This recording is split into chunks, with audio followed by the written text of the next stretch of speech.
Bugun Auto Production jamoasi Yangi O'zbekiston yulduzlari madaniyat va san'at milliy mukofoti taqdirlash marosimida. Mana keldik, qor yog'ib turishiga qaramasdan biz yoshlarimizni tabriklaymiz, yoshlarimizga omad tilaymiz.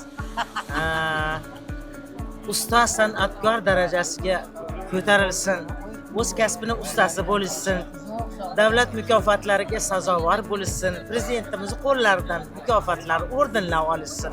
Hammalariga omad tilaymiz. Rahmat kattakon. Yoshlarimiz uchun motivatsiya deyiladi. Chunki qilayotgan ishi qanaqadir olqishlarga sazovor bo'lganligi uchun yana ham ijod qilishadi, yaxshi ijod qilishadi va yaxshi san'atkorlar yetishib chiqadi. Rag'batlantirib turish kerak yoshlarimiz. Juda katta tadbir bo'lyapti, juda katta mehnat bo'lyapti.